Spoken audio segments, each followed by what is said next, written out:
Hello guys, welcome back to my channel.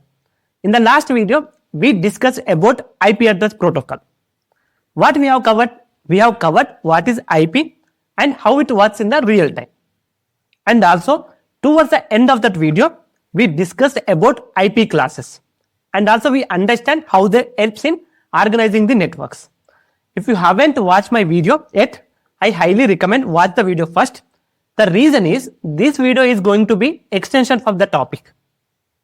Today we are diving into something that's very important, and honestly, once you understand it, a lot of things in network will start making sense. Yes, we are talking about subnetting. If you are working in IT, you have probably already heard this term called subnetting. If not, no worries. By the end of this video, you will have a clear understanding of what it means and why it is so useful. Okay, in today's video, we are going to cover three main topics. The first one is what is subnet? Why do you even need one? Second one is what is subnetting? How do we actually perform it? Okay, the final one is what is CIDR? Why do we use CIDR and where it applied? If you clearly understand these three concepts, the way you look at IP address will completely change. You will gain clear understanding of how IP addresses are allocated within a network and why subnetting is more powerful concept. Okay, without wasting any time, let's start with our first topic. What is subnet? Why do you even need it? Okay, imagine if you are working in a large company. In that company, there are hundreds of computers, printers and servers which all are connected to the large network. Here, what is large network? The large network means, if you remember from the previous video where I have explained about the IP classes. So that each class provides a certain number of host IPs which we can allocate to the devices. So class A, class B, class C all are considered as a large networks. So these large networks, they each provide a different range of host IP addresses. If you look at the classes, class A provides 16 million hosts which we can allocate to the devices. Class B, 65,000 hosts. Class C, 254 hosts. Now imagine if every single device was a part of the one of this big network. It would be completely messy, right? And also there would be too much broadcast traffic, which means whenever one device sends their data, it's broadcasted to all the devices within the same network. This leads to the slower communication, unnecessary traffic, managing everything become a nightmare, especially if you are part of that large network. So to solve that problem, that's where the concept subnet come into the picture. Subnet is short for subnetwork. So basically smaller network inside a large network. It divides one big network into smaller that can be more manageable sections. For example, let's say your company has three departments such as HR, IT and finance. If all their devices are in the one big network and someone in IT, if he sends the data, it might be broadcasted to HR and finance too, which we do not want. So what does subnet do here? Instead of keeping all the devices in one big network, we can create three subnets for each department. So this way, each subnet can communicate internally with its own department. But all of them are still part of the same overall network. Okay, for better understanding, let's take a general example, that is train. If we consider the train as a big network, we can observe the passenger train is divided into different compartments. One is AC compartment, another one is sleeper compartment, another is a general compartment. So these compartments are isolated from each other by doors. So the passenger in one compartment don't mix with the another compartment. In the same way, subnetting works. We divide the large network into smaller subnets to isolate the traffic to organize the devices efficiently. Okay, and also we do have the benefits of the dividing into network by using subnetting. The first one is reduce the network congestion. So we have divided the large network into smaller subnet. So broadcast traffic stays within the each subnet. Okay, and also it improves the security, since each subnet can be isolated. For example, if you send the data to your colleague in IT, it won't reach someone in HR or finance. Okay, this is how it's improve the security. The final one is it also makes management easier. If network engineer and administrator, they can manage IP addresses more efficiently, making the network easier to troubleshoot and maintain. So if we put in simple terms, a subnet helps organize your network into smarter section so everything can run smoothly and efficiently. Okay, so all right, now we understand what is subnet and why do we even need it. Now let's move to our next topic, what is subnetting and how do we actually perform it. As we discussed earlier, subnetting means dividing one large network into multiple smaller networks. So how do we perform it? Let's take one large network and perform subnetting on it. Let's take the private class C range from 192.168.0.0.2 to 192.168.255.255. The reason we take class C, the most of the internal communication uses private IP address to allocate IP to the devices. In class C network, we know that first 3 octets represent the network portion and the last octet represent the host portion. So the subnet mask here is 255.255.255.0. Here you need to understand what is subnet mask. Subnet mask is a 32-bit number that helps your computer or device identify the which part of IP belong to the network and which part belong to the host, as we discussed in the IP classes. Okay, so let's take same example, that is 192.168.1.0 for better understanding the subnet mask. So each octet in the subnet mask can value between the 0 and 255. You might wonder, why do we always 255 in the subnet mask like 255.255.255.0? Here's the reason. Every IP address and subnet mask is made of 32 bits. That means 4 octet into 8 bits each equal to 32 bits. So each octet can represent values from the 0 to 255 because so 2 power 8 equal to 256. So 256 is a possible combination from 0 to 255. So whenever we write 255.255.255.0, it means 24 bits represent the network part and the last 8 bits are 0, which represent the host part for the IPC class range. If it is a IPB class, first 2 octets for the network part and last 2 octets for the host part. So this IPC class, we have 254 usable IP addresses ranging from the 192.168.1.1 to 192.168.1.254. You might have a question here. If the last octet starts from the 0, so we get 255 IPs, right?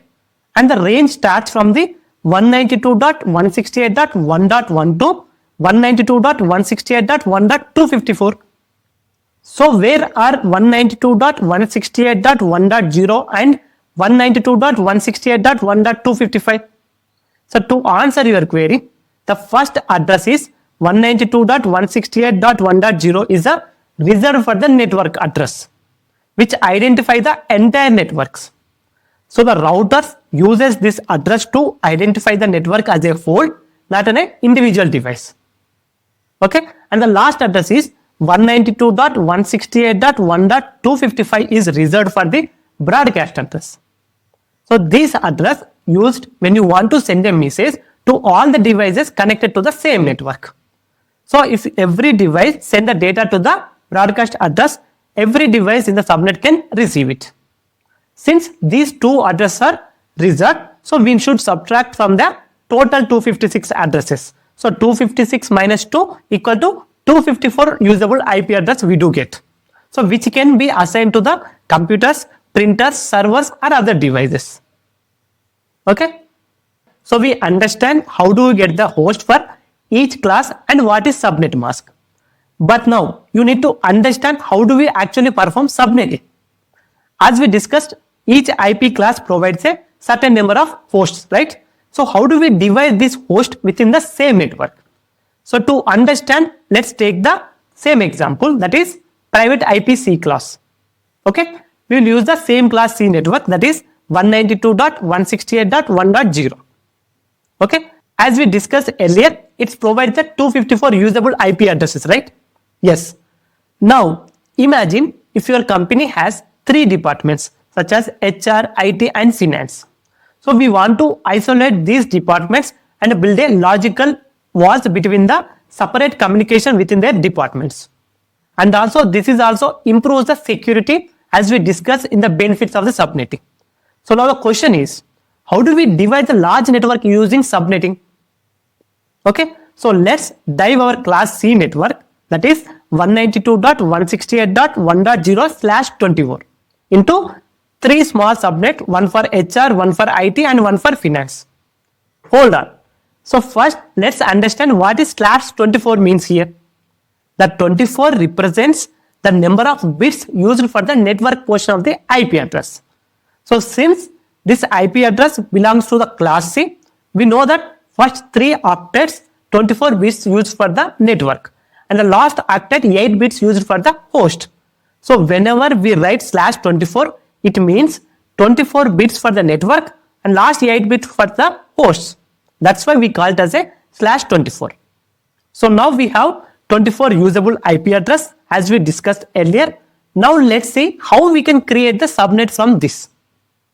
Okay, to create subnets, we need to borrow some bits from the host portion, use them for the network portion. So this process of borrowing bits called subnetting. So if we put in simple terms, we are taking few bits from the host part, adding them to the network part to create a smaller networks or subnets within the large one. Okay, let's see how it works. If we borrow 2 bits from the host portion, our new subnet mask becomes a /26 because original network had 24 bits. Now we have added the 2 borrowed bits making /26.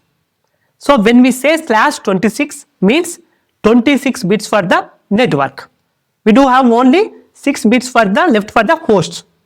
Since 32 bits IP address, we are removing the 26 network bits from the 32. So we do get 6 bits. So the total number of hosts we do get 2 power 6 equal to 64 hosts. After removing the 2 reserved address, one is for network, one is for broadcast as we discussed. Okay, so we get 64 usable IP address. So this IP address will be assigned to the HR department. Okay, so now as a network administrator or network engineer, how do they configure it? They will assign a range like 192.168.1.0/26. So this range starts from the 192.168.1.1 to 192.168.1.62.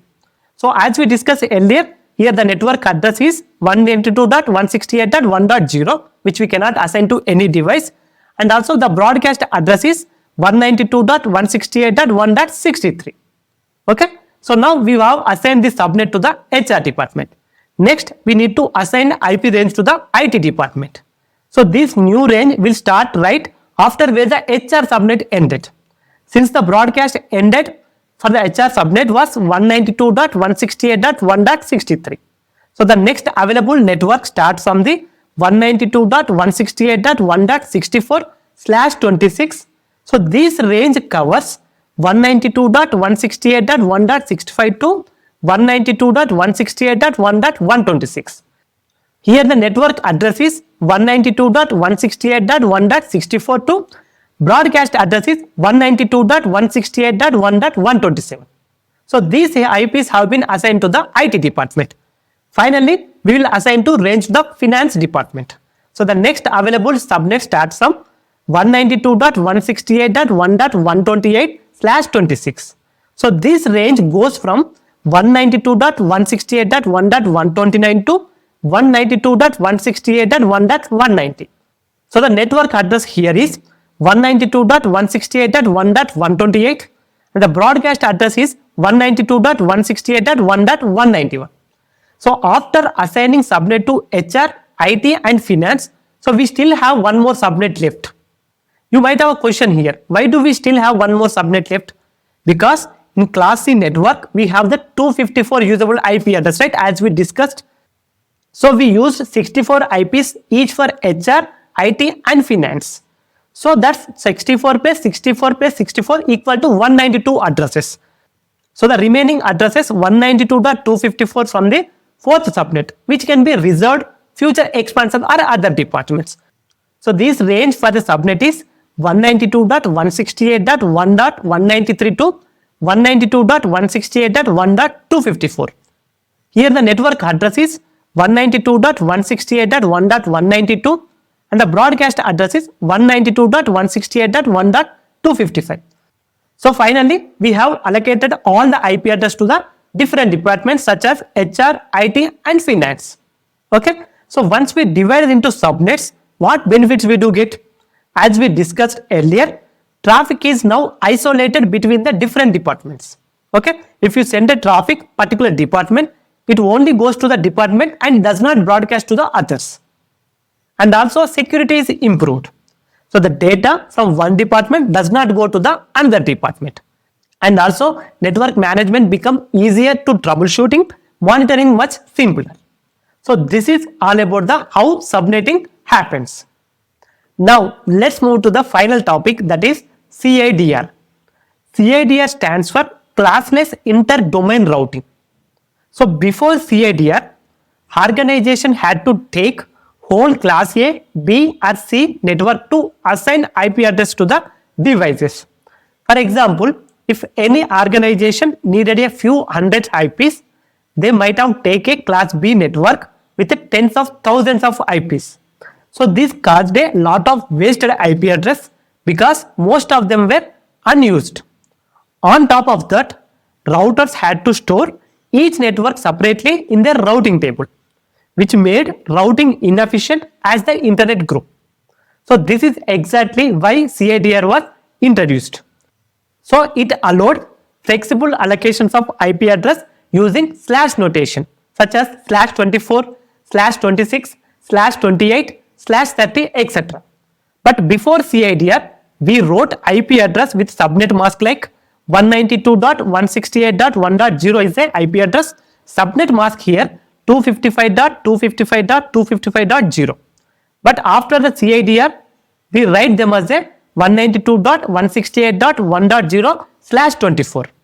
Here /24 means 24 bits for the network, 8 bits for the host.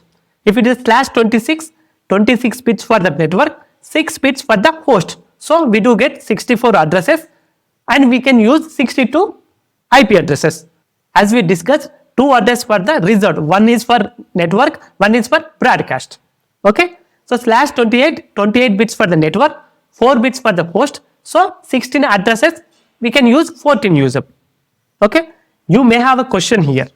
In the last topic, we already divided the network. So now are we dividing the network again with the CIDR? No. Actually, CIDR does not divide the network. It only shows the size of the network or subnet. So the actual dividing is done by the subnetting. Okay.